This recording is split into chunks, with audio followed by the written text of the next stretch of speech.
Solving the Friendemic is a podcast that contains content from friends and not licensed therapists. Content warnings can be found in the description. Guys, gals, non-binary pals, welcome to episode 3 of Solving the Friendemic. Hey, y'all. Hi. Hello, hello. Sabrina's voice is so calm.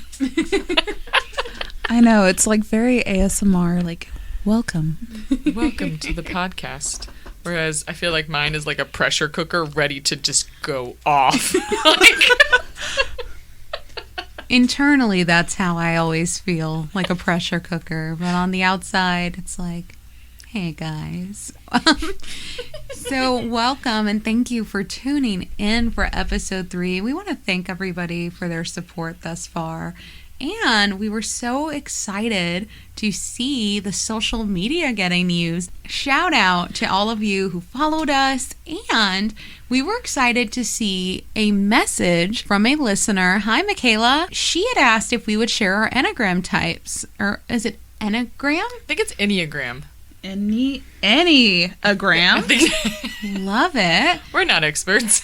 So for today's intros, we are going to share those with you. So hi, I'm Sabrina, and I am an Enneagram type 7, which means I'm creative and fun, and I agree with those words. You go, Holly. I can go. Okay. I am an Enneagram 2.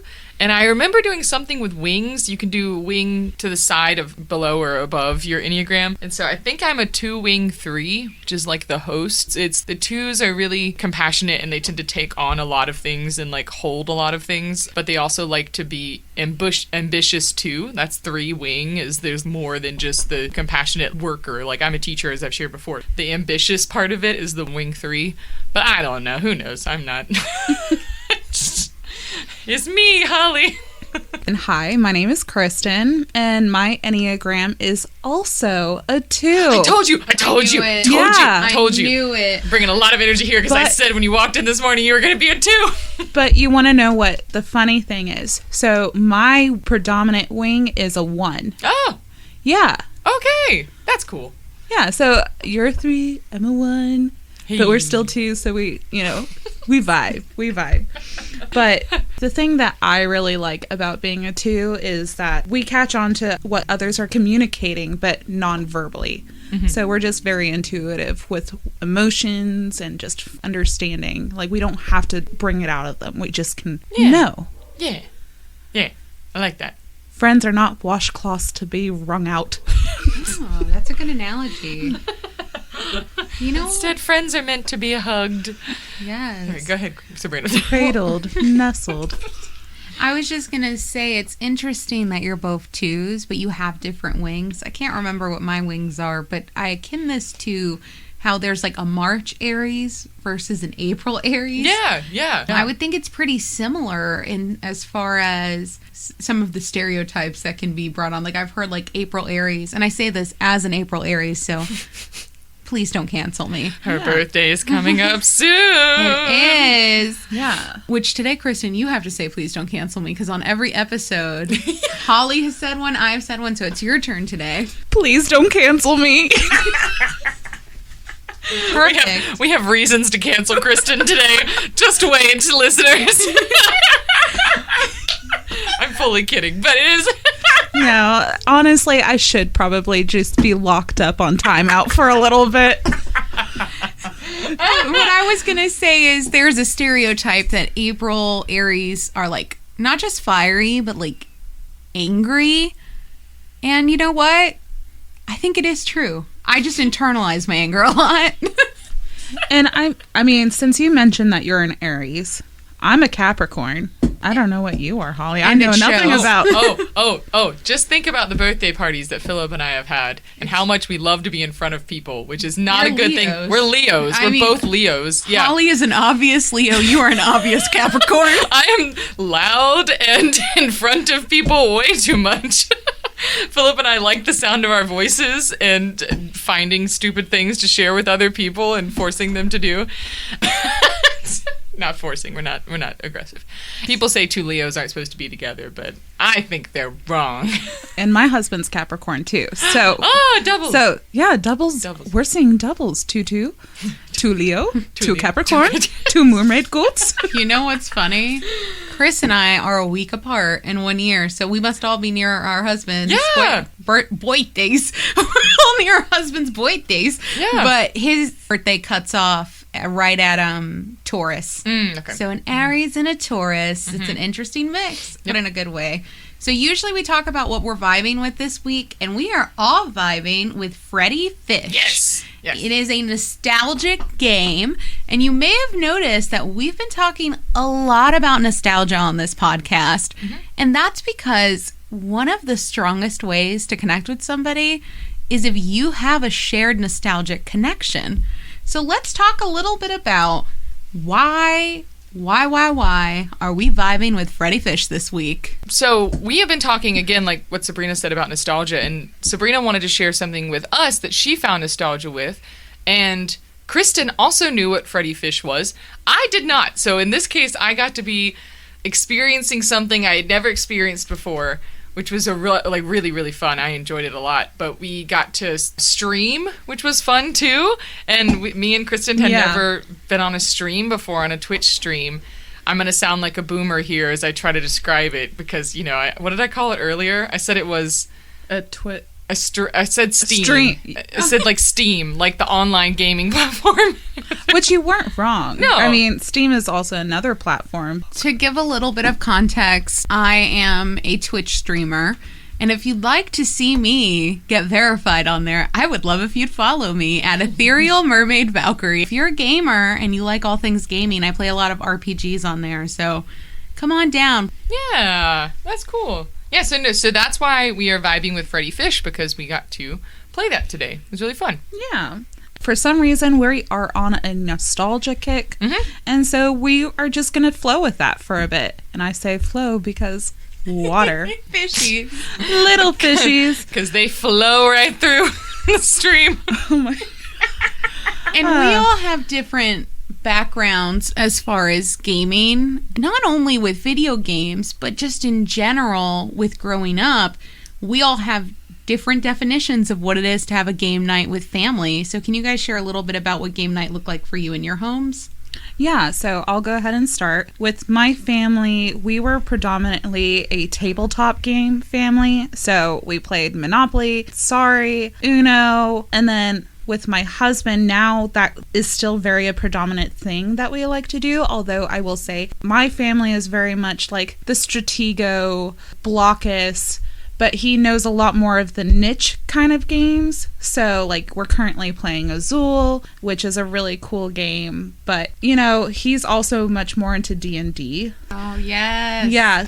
And so we're kind of stepping into that. I'm trying that out, which is very exciting. But as far as game nights, we would pull out a game, just play, and I'm very competitive with tabletop games, so usually it does not...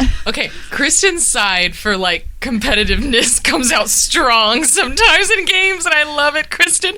Like, today playing Freddi Fish, you were the one that was like, okay, I'm gonna click, we're gonna get through this, we're going back to get these conch shells. Which is a very Capricorn thing, right? Sorry, meanwhile, I was like, oh, let's click this. It looks funny.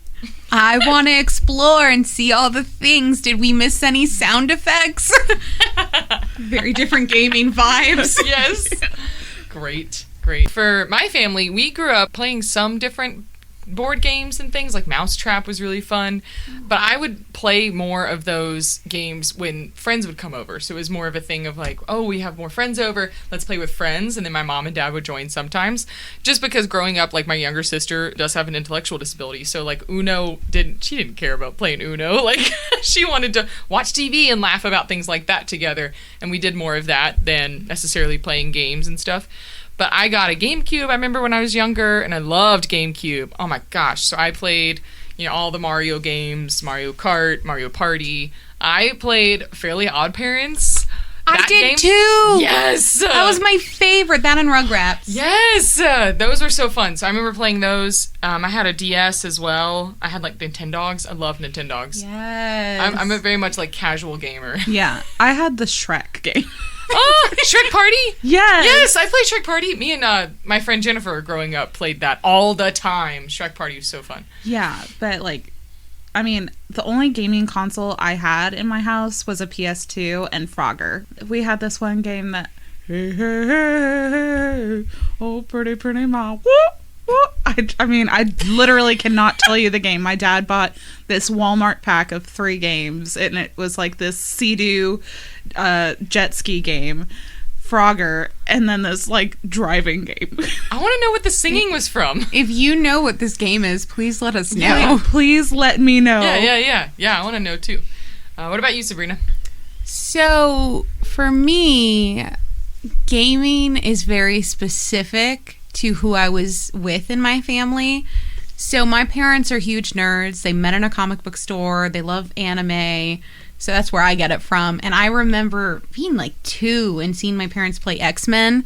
And so, like, I just grew up seeing those games, Final Fantasy, Valkyrie Profile. And so I associate that very strongly with like hanging out with my parents. But we would play things like Candyland and those kinds of things. But when I really think about family and gaming, I think about dominoes and mojitos, which isn't a game, that's an alcoholic beverage, a libation, if you will. She's Cuban, so like it goes hand in hand. Yes, that's very true. But I think of dominoes, I think of birria, which is what we would call bullshit here in the States. And then my husband and I, we learned very early on in our relationship. So we got together in high school, and I challenged him to a Magic the Gathering card game. And he had the gall to tell me that he hadn't played very much. And then he beat me, and I didn't talk to him for about a month and a half. And then we got together. She tilted. Yes. I was really upset because I had a winning streak. And I was like 17. Come on. Like, hormones are strong, man. But then we got together and we went on our first date to the Waffle House. And then we learned very quickly we cannot play board games together. We can't. Physically cannot. It will cause issues. Like, we can do it with other people, but just one-on-one, we're too competitive. But my favorite person to play games with is my little brother E. He and I are very close. We have a huge age difference, like 11-year age difference. And so a lot of times it's kind of like a third parent role more than a sister. He's just my favorite gaming partner. And I remember even when he was super little, we would play things like Rhythm Dance Fever, to like now where we may play Smash Brothers or we play Genshin Impact together. Actually, my mom, myself, my husband, and I, we all play multiplayer on Genshin Impact, and we'll be on Discord, and it's just so much fun. So there's just so many different aspects of gaming that mean so much to me in my heart, and it really is such a connector. Oh, yeah. And it means so much to me when you guys want to try stuff that I play, because it's sharing a part of ourselves, and when you guys recommend games, I love it. So that was it. Yeah, for sure. I did want to add, too, that I think games, it's so much fun when games bring people together. So many times after Philip and I moved in, because we both came to Greensboro to do our master's degrees, we both decided to move in together and have our first apartment and all this kind of stuff. I feel like a lot of times when people would come over, it would be instead of let's watch TV together, we would go to board games too. And I want to do that more because I feel like games are so much fun and they're challenging. We unfortunately played Pandemic a lot, but we haven't gone back to that for obvious reasons. Too soon, Holly. Too soon. It's such a good game, though. But I love anything like that, where you get to sit around a table and talk to people for hours just playing games and eating food. And that's wonderful. I love doing that. Mm-hmm. Well, even right now I learned, because I had no idea that either of you had played the GameCube games, and that was probably one of my favorite consoles other than the PS5, because I just remember so many memories of playing Harvest Moon and like Fairly Odd Parents and Rugrats. But a lot of the time, I would like go up to my dad and be like, Daddy, can you help me with this level? Aww. Like, it's so hard. And I have such fond memories of like him coming to help and getting it so I can go forward. I don't know. It's nice. It's team building, but it's also just like nostalgic memories. Yeah, I love that. Yeah, for sure. For sure. So yeah, we decided to play Freddi Fish, which was a new thing that I hadn't done before, but that we hadn't done together either. And on top of that, we decided to Twitch it. So Twitch it. Twitch it real good. Oh my God, that's what came in my head too. Oh, yeah. Was it interesting for you guys to see the back end of streaming before actually putting something out there? I did. I mean, it gives a whole lot more of appreciation for what people do. Yeah, I didn't know much about it at all. I've watched a few streamers. I've seen some that have recorded and then uploaded to YouTube, but I've never watched a stream as it's happened before. So it was kind of neat to You mean a live stream? I'm not a boomer, Kristen. Boom. Yes, Kristen. A live stream. It's definitely a different experience to stream something. And I feel like, just like podcasting or any kind of new skill, right? Because when we're doing this, we're just building skill each time. My first stream versus now is very different. Like, I didn't used to have borders. I didn't used to have the chat function. Like, people could chat, but it wouldn't show up on the screen before. And one of the hardest things I would say is the equipment. Like, I had to gamer rage quit for the Freddi Fish game because I had bought it on the Switch. Because of the whole Hello Kitty Cruisers debate, I wanted to show you guys a really cool Switch game that brought me back to my childhood. But just trying to use that video capture card, it was so difficult. And sometimes in life, in friendship, and in all the things, you just have to be realistic and honest. And so I pivoted the plan and I told you guys, hey, you know what? I'm going to buy it on Steam and we're going to do this the way that I know it versus trying to do all of these fancy doohickeys because I really wanted to use the card. But it ended up being okay. Like, we still had fun. Mm-hmm. And I mean, I would argue that it almost just made it all the more nostalgic playing it on a computer rather than like trying to navigate it on a different gaming system. So, I mean, I think it wouldn't have been as fun if we weren't clicking random crap, you know? Yeah. I think it worked out. I think although if we had done it on the other thing, I think... I can't spoil it. No spoilers. I just feel like something's going to happen. Yes, and I can't say. You'll reveal it later? Yes, and then you can cancel me. I'll be honest, I was so embarrassed that I couldn't make it work and so frustrated. Like, I was up at 2 a.m. last night because I was so mad about it. And I was asking Chris, I was like, how do I make this work? How do I make this work? And part of me just wanted to be like, guys, I can't do tomorrow. Like, I'm so upset with myself, but I'm really glad I didn't do that because we had fun. And I think sometimes we are our own hardest critics, and we will want to take a step back and not engage in something if we feel it's not exactly how we planned it in our head. And the reality is 99.9% of things are not going to be the perfectly planned thing because the most consistent thing in life is change. And the more that we can navigate those changes and the more that we can prepare ourselves to be adaptable and flexible, the more we can welcome joyful things into our life. So I encourage you, to put yourself out there. And when things aren't working out the way you think it should in your head, do it anyway. Take a chance because even if there's failure, there's growth. And there's relationship building, and magical things can happen when we allow them into our lives. First of all, and I feel like people are going to call me out for my catchphrase for first of all. So, 1, deep. Yeah. Super deep. Real deep. I mean, Amazing. that's more than like the 5-foot area of the pool. Like, that's where the diving board's at.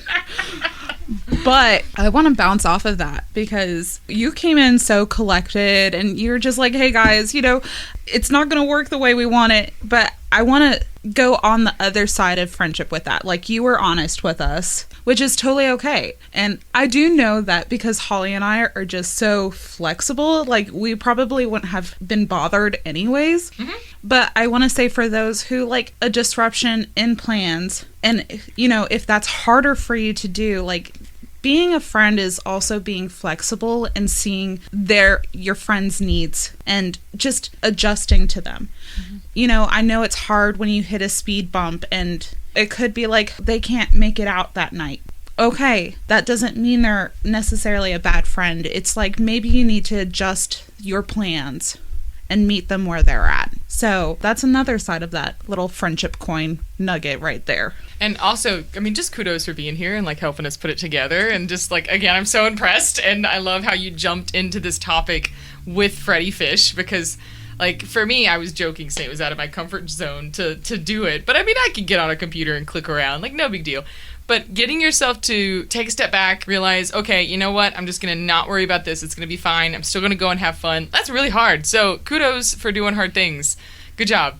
I've been telling myself lately that, like, you can do hard things, which, again, as a 28-year-old, like, there's many things I've done in my life that are hard, and that nothing in this last week has even been remotely hard than leaving the house for the first time, or, you know, like, being able to take the first step into a relationship. Like, nothing this week has been, you know, like that. But I've been telling myself lately, you can do hard things. It'll be okay. You can do hard things. You can get up and, you know, not feel your best, but still go and teach. Like, you can do hard things. It's going to be all right. So I think that's a great way to understand how to get out of your comfort zone, is to do hard things, and it's okay. And then sometimes when you feel like you can't, that's okay too. But getting yourself to try it first is so important, especially in making new friends and cultivating friendships. Yeah, and on TikTok, I saw that video, and I don't suck, I'm just new at everything kind of thing. Mm-hmm. I really like that because I am very critical of myself. If I don't succeed at it right away, I'm basically like crumpling up the paper and throwing it out. Like, I am my worst critic. So trying new things and giving you the space to actually like fail, or, you know, in the friendship world, being vulnerable and open to failure. I mean, and even rejection, because making new friends, you're not necessarily going to vibe with everyone. Mm-hmm. Not everyone is a social chameleon, and I don't think you necessarily should be a social chameleon, you know. So when you do meet other people that push back a little, that's not a sign of defeat per se. It's just you need to push a little bit more into a different direction. It's not failure. It's kind of like a bumper car. Mm-hmm. You've hit something and it just pushes you in a different direction. The best advice that I've ever gotten on that kind of topic is from my mom. She's always told me the worst anyone can tell you is no. If you've seen Daria goes on a college tour with Jody and her dad, and Jody's dad says, "Ring the big bell, Daria." And my mom says that to me all the time. Ring the big bell. Do shit that makes you uncomfortable because it causes you to grow. I'll be honest though, I don't always have the spoons to go into a uncomfortable kind of situation. I mean, I think everybody has their own mental health struggles. I know for me, anxiety and depression are the largest. And there are some days that I feel like I can go 110% and I can do this and I can do that. I'm an extrovert. I love being around people. But I know sometimes for me, I have to take a step back and mindfully be able to be real. Not necessarily have a vulnerability hangover. Like, I don't feel I have to write a novel. You don't have to over-explain or justify your existence, right? But you are allowed to say, hey, I value my friendship with you, but I just need a self-care day that I lounge on my couch. I think we have to be careful, though, that we don't get into a pattern that we start negative self-talking ourselves to the point that we don't do the things at all.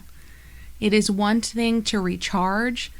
It is another thing to fully disconnect out of fear. Stagnant.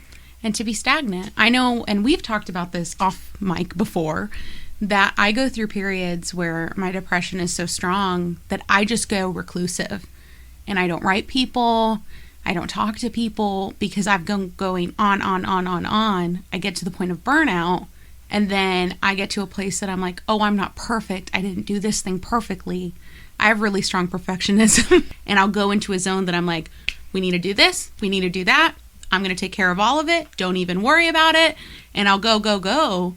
And I won't think out, oh shit, like if I actually do all of these things, where's the point of burnout, right?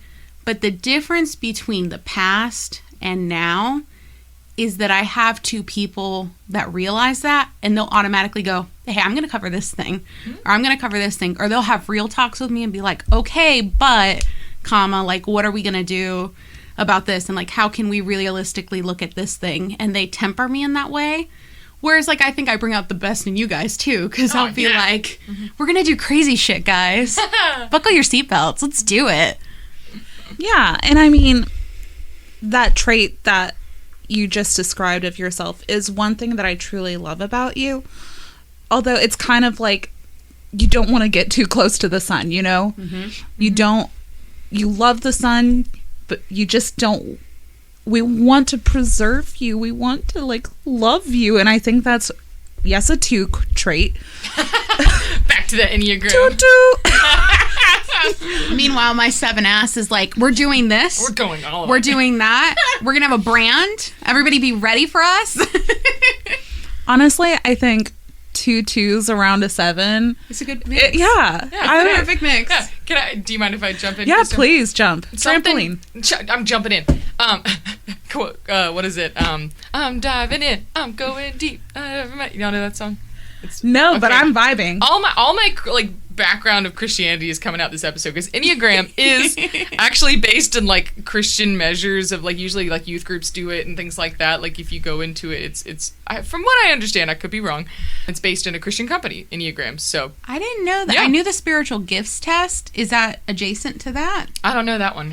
Oh, we'll have to take that at some point. It's fun. The only reason I knew about the Enneagram test is one of my favorite podcasts, Good Christian Fun, covered it, which is a comedy podcast where like 2 comedians review Christian content, like media, and laugh about it most of the time because most of the time it's not the best. But a lot of times there's really good things. Like they had a great discussion about Enneagram. My biggest pull away from understanding Enneagram is understanding your weaknesses, because it should tell you what you should be looking out for and how to be a better person. Like it's supposed to give you some tools to look out for so that way you can build yourself to be better. So for instance, with Enneagrams, like weaknesses, and I'm looking at, I don't know if this is a great website, but crystalknows.com.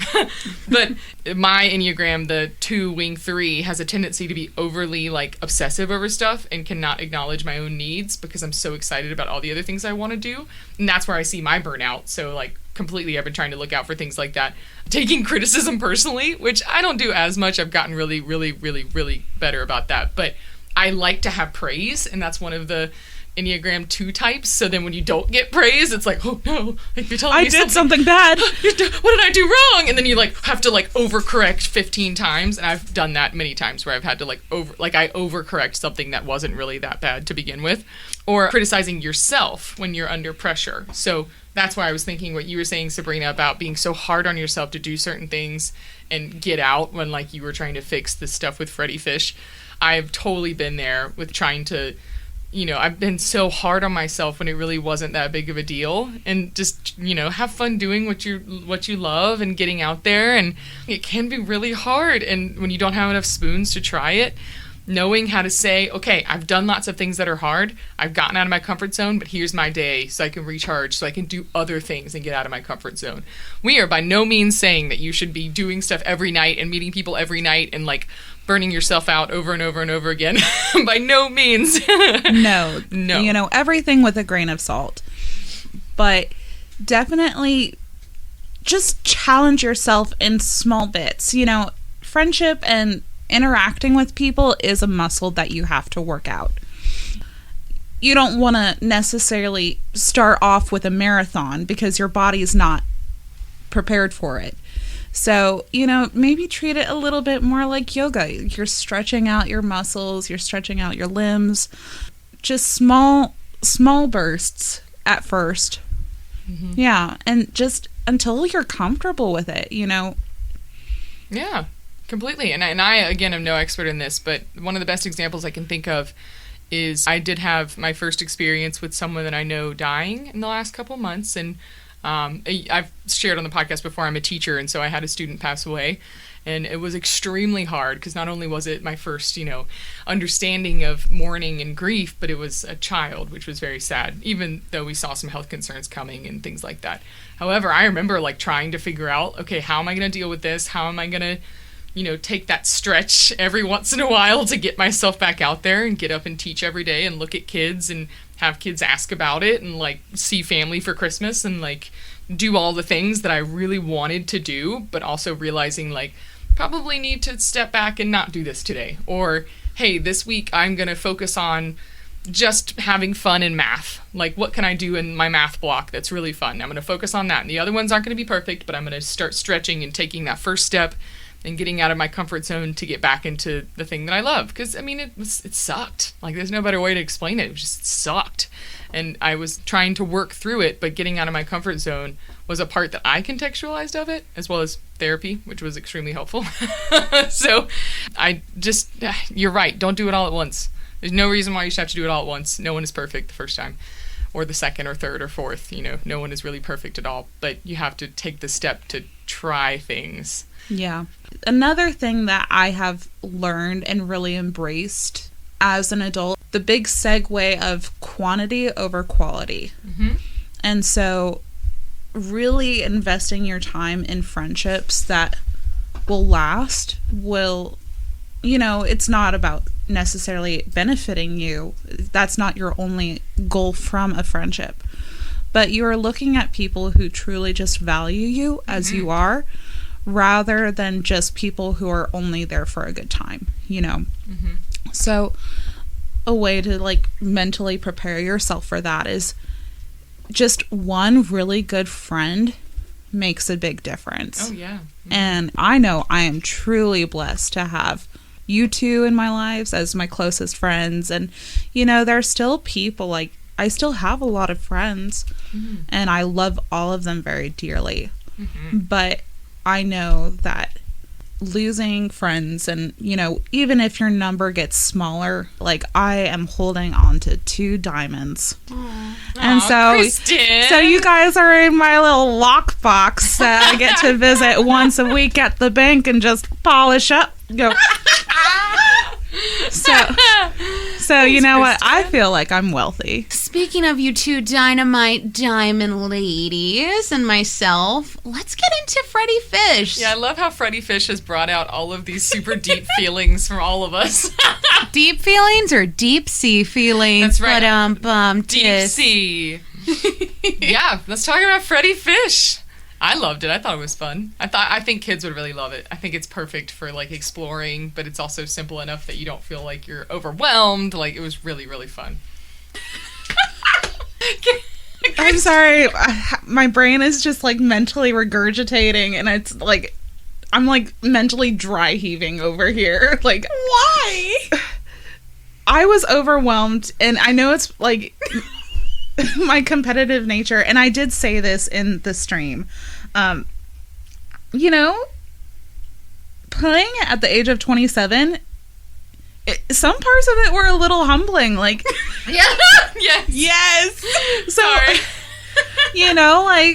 and that's I guess the fun thing is you can revisit things and you can see it in a new light. Dang it. There are some things that I'm just how long did kids spend on this? And not be able to save that to me. And I don't know if that's just the Steam version or if I'm just misinformed. If you know how to save the Freddi Fish game, let us know. Yeah, we'd love to know. Because that would have been nice. Played a straight hour and 15 minutes of it.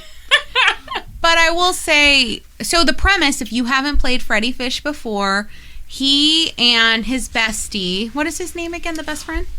Luther. Yes. Kristen. Freddi and Luther. So Freddi and Luther hitch a ride on their pelican friend's beak, and they go to visit Luther's uncle. Unbeknownst to them, they get there and they're like, what's going on? Where's your uncle? We're so excited for the big celebration. And they get there. The uncle of Luther, I don't remember his name, he's in prison. And he's like, y'all, not only is the celebration canceled, they are accusing me, precious dog owner, uncle of Luther, king of the conch shell. Not king, but the keeper of the conch. Yeah, keeper. Keeper of the conch, coming to a theater near you. They're accusing him of stealing it. And he's like, guys, it wasn't me. And then miraculously produces a police file of the different people. He starts going Memento style and taking notes, and he's got a whole case. And he hands it to Freddi, not Luther, I want to make that clear. He didn't hand it to his own nephew. He handed it to Freddi, and that tells you everything. It's kind of like a my cousin Vinny situation, you know, like, you know, you just don't trust family. I trust Freddi more to take care of this problem. But I will say, I do think Freddi has a little Caillou energy. Yeah. He's a little too sassy, and I think Freddi's a girl. Whoa, that'd be cool. I mean, that's great, but that's so good. Wait. Also, this game was made in 1994. It was on the Yes. PC. You click from screen to screen. There's no loading screens, but you go from each path to the next room to discover the conch cells. Yes, it is a 2D scroller. Freddi the Fish is a female. What? I have found it on Nerdsplained. humongousfandom.com. Wow, I never knew I was playing a female icon, but Sorry to here we interrupt. are. So, Freddi's not sassy. She is a boss woman, and she takes no shit. Okay? We're not going to call her bossy. We're going to call her strategic. That's right. And assertive. And assertive, yes. So, you have some suspects, and you're doing some navigation, and you're going around, and you're seeking out different clues, and you're trying to find the different pieces of the conch shell, because it has these special pikes. Is that what they called it? They're pipes. Oh, pipes. Oh, because do you play it? Yes. We didn't finish it, so I don't know. It's kind of like a whistle. Yeah. Oh, okay. Like okay. a conch bagpipe, if you will. Okay. Like that's kind of like the aesthetic of it. Yeah, the best way that I could explain it is it's one of those find it, get it, take it back games where you get you go find this monkey on a ship and she needs something to plug up the hole in her ship. So you go back and find the plug and then you bring it back and then her sail is broken. So you have to take the sail to the person that can fix it and then you bring it back and then she helps you get a piece of this conch shell. So Very contractual. yeah. It's the original fetch quest kind of game. Yep. So if you're used to fetch quests, you may like this blast from the past. I am more of an RPG gamer, open world, GTA 5 if you will, and others, Skyrim. This was great when I was 4. Don't love it now because, as Kristen was saying, it is very humbling, especially once you get to this circus-looking place. You have to collect 4 of the sea urchins to enter Dante's 9th level of hell. Dante Inferno's 9th level of hell. It is like Tetris, but it's not. The rules make no sense. And then they start to fuck with you. They start throwing random things when you finally feel successful and you think, I'm doing it. Look, Mom, no hands. Then you need your hands. I'm pretty sure we played this mini game for a good 25 minutes. Out of sheer anger. And just when they know you're getting good at it, they're like, we're going to ruin your life. You can't control life. One last note. What I do love about Freddi Fish is it teaches really strong skills and it doesn't treat a child like they're a child. In my opinion, it treats the gamer like, hey, we trust that you can navigate this. We're not going to repeat dialogue for you. We're not going to help you with directions. Like, if you're directionally challenged, we're sorry. If you have no dexterity, we're sorry. So now should we talk about why we didn't finish it? So, 2 words, done goofed. So like we were precariously like the angle that I was playing, and you know, I kind of got chunky hands, chunky fingers, you know. Maybe my wrist was resting wrong, but anyways, I accidentally X'd out of this whole thing, you know, and we just had a conversation that we could not save this. And, you know, we were so close. We were like, we're going to get this last part. We're going to find it. Let's do it. We were searching on our phones, like hints to help us find the last part. Oh, and that's the fudged up thing. Is they changed the paths. So when I was looking for strategy guides, because they exist for Freddi Fish, it was like, well, is it this version, this version, this version? I was like, I'm sorry, what?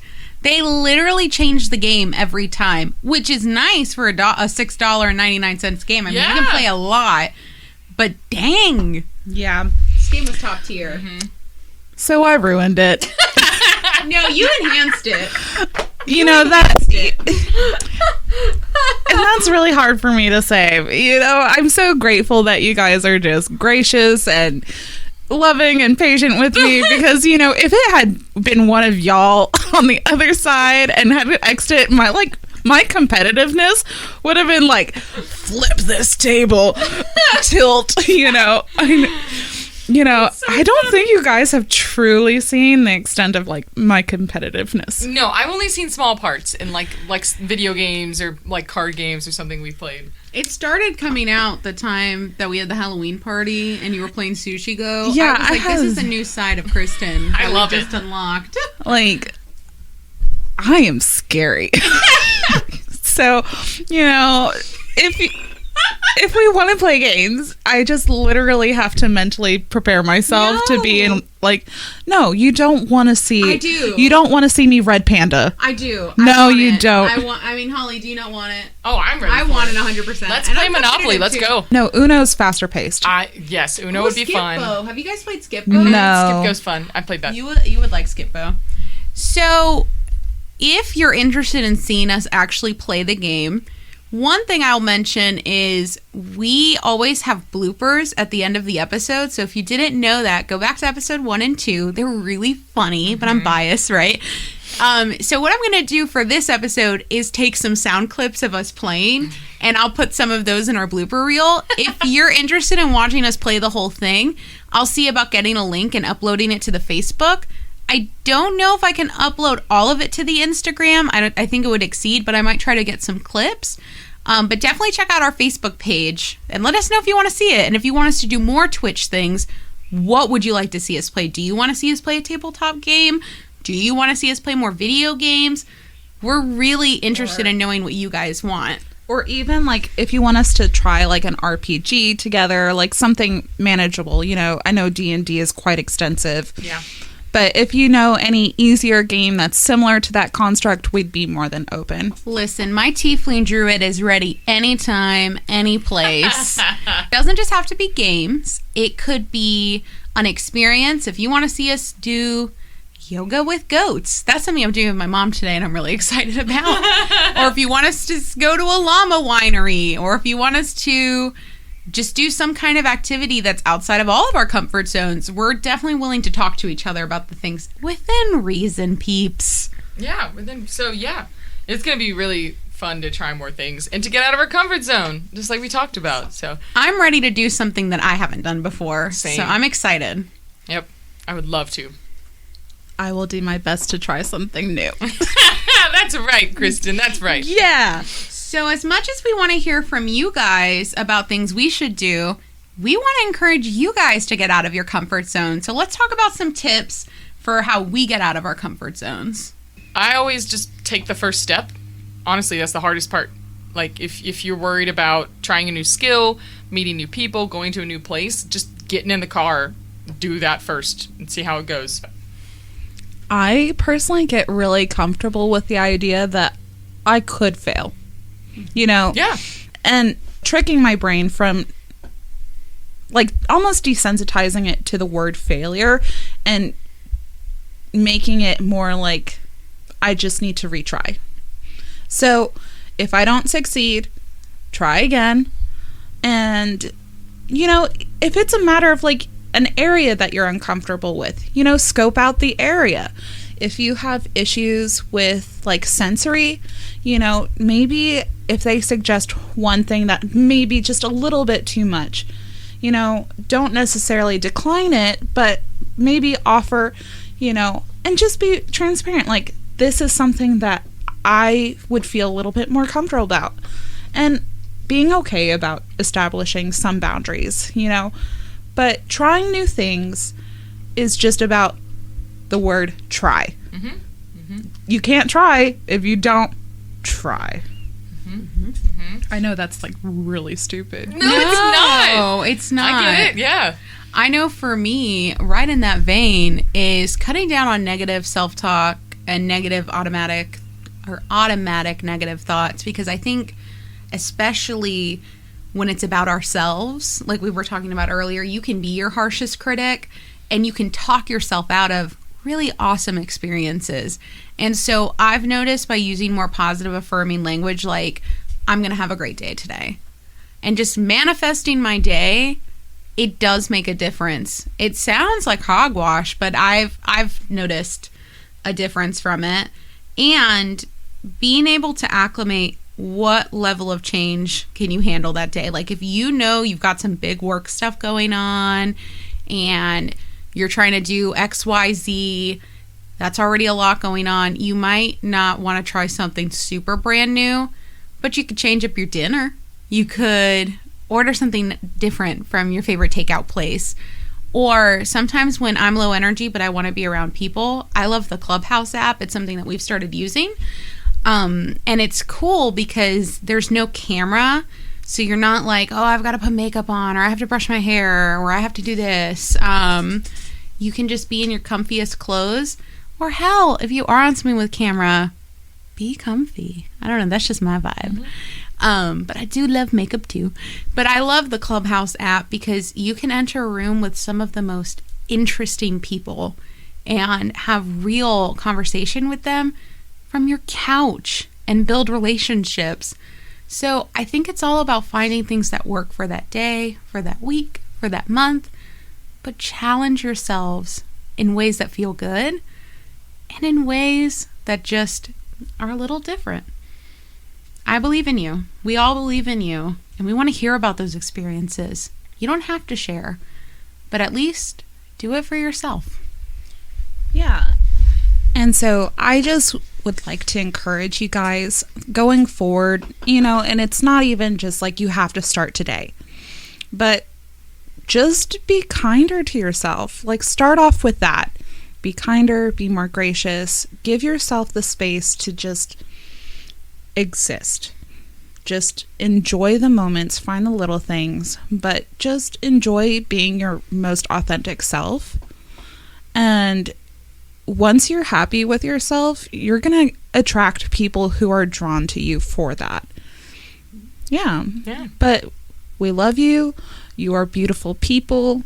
You are going to do great. And we're just so excited to have you guys along with us. Kristen, I'm going to save that soundbite and put it on my phone. Like, when I'm upset, just Kristen saying, "You are beautiful. We believe in you." So nice. And I know we're kind of going long, but my grandma, for a birthday present, she gave my brother and I alarm clocks, and they had a recorded message, and it had a picture of my grandma and grandpa. Aww. And so every morning, and I know it's obnoxious, but she sang this song, and my brother had one song, and this was mine. Good morning, dear Kristen. It's time to rise and shine. God loves you, and so do your grandma and grandpa. And like, I was just like, this is what I needed in my day. And so, if there's something that makes you really happy to just hear, just start your day off that way. And so I love you guys, and you guys are truly some of the most beautiful people I know inside and out. And you guys who are listening, I'm just really excited to have you guys along with us. And, hopefully we all can solve the Friendemic together. We're proud of you. We see you, and we love you. And we're so thankful that you're here. We also love Freddi Fish. Just kidding. We love you, Freddi. Shout out to you, girl. Love you guys, though, too. Yes. So get out there, do something crazy today, and maybe we'll actually solve the Friendemic. You've been listening to Solving the Friendemic with Sabrina, Kristen, and Holly. Goodbye. Goodbye. Bye, y'all.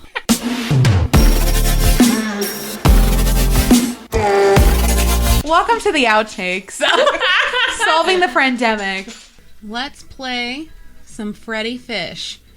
Now, ladies, for some of you, this is your first Freddi Fish experience, yeah? I am not a Freddi Fish virgin. I have frequented Freddi many times as a child. Frequenting Freddi is so uncomfortable of a phrase. I played the keys with Freddi many times. That sounds a little bit more jazzy rather than a little creepy, but I don't know. But yes, I'm not new to Freddi. Well, based on your description, that makes me a Freddi virgin, and I have to say that now, Kristen. The pelican was like, "Hey, you boys, let's God. go. You've got a party with your uncle." Oh, We die. oh, We die. That's what happens. We're gonna die. That's my plan too. Oh my gosh. What's your plan too?